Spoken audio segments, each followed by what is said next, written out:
As in our previous lectures, we were dealing with AC analysis, right? And in AC analysis, as we know that we are going to have the other components other than resistor, like inductor and capacitor. So now what we are going to do here, we are going to analyze RLC parallel circuits. In our previous lecture, what we were doing, we were analyzing series circuits. Now we are going to analyze parallel combination of this circuit.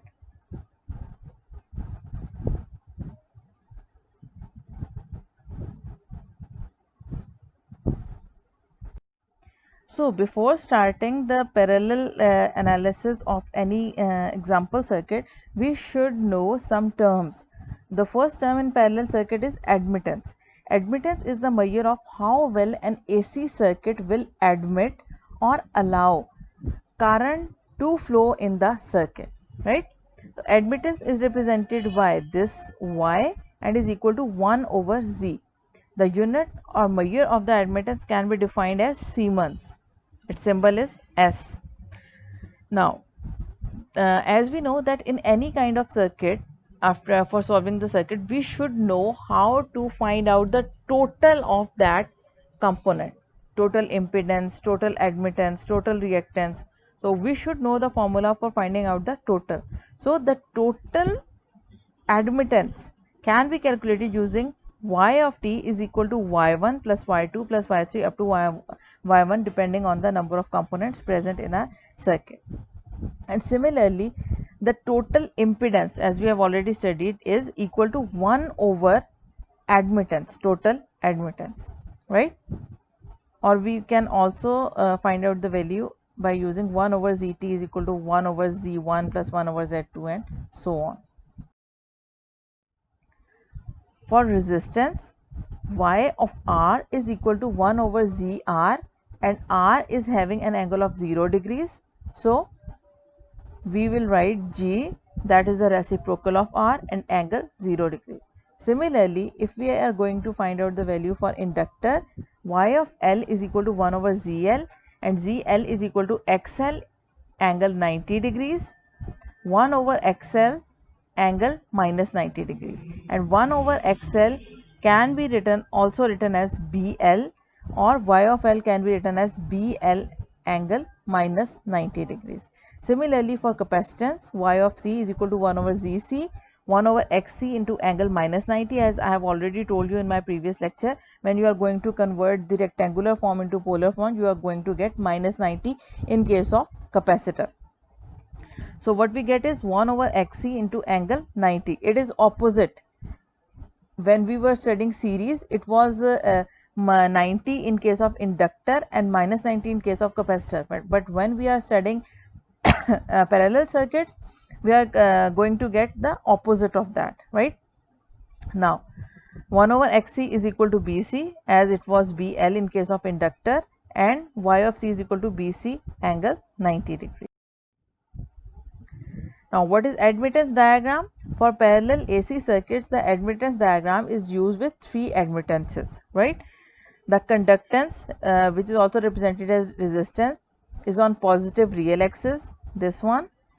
Inductive and capacitive are BC is on positive side and BL on negative side in case of admittances, right? Not impedances. Impedances is opposite for capacitor and inductor.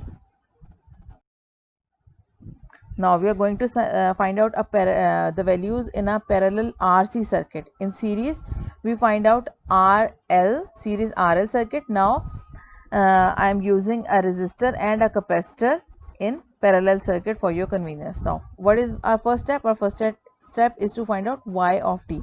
Y of t is equal to Y of R plus Y of C. Y of R is G angle 0 and Y of C is BC angle 90. These all formulas I have previously discussed with you in my previous slides, right? So what is G? It is 1 over 6.7 ohms. That was the given value. Similarly, BC is 1 over 1.25 ohms and angle 90 degrees. By finding out the value, we got this form. Now as we know that we have to convert the polar form into rectangular form for addition and subtraction. So we should convert them into rectangular form, which you guys already know, and add them. And what we got finally, we got 1 Siemens into angle 53.13. You should solve it yourself, right? Otherwise it would be very difficult for you to analyze it. Now z of t, as we know that z of t is equal to 1 over y of t. We discussed it like that y of t is equal to 1 over zt. So we can convert them. Now 1 over 1s angle 53.13 is equal to 1 ohm into angle minus 53.13. This was our y of t, right? Now admittance diagram is represented with the help of resistor or conductance, that was G in angle 0, it was 0.6 in angle 0. Similarly 0.85 into angle 90, these values we have already discussed in our previous slides. And similarly y is equal to 53.13 degrees, that is represented as y, not z. Okay, y is positive. This is the value of y of t. In admittance diagram we are going to consider y of t, not z of t. Now what we are going to find out next is IR and IC. In case of series we find out the value of VR and VL.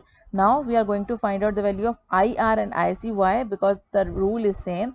Current is same in series circuit and it varies in parallel circuit. Similarly voltage is same in parallel circuit and it varies in series circuit. So we will find out the value of I of R using the same Ohm's law. It is 6 amperes into minus 53.13, and I of C, that is 8 ampere into 63.87. Now again drawing the phasor diagram. In this case we are going to plot IC and IR. IC is having a positive angle 36.87 and IR is having a negative angle, that was 53.13, this one. And our initial value of I is, that is the total of IR and IC, we may say that it is total I. You can also find out that by converting these two values into rectangular form.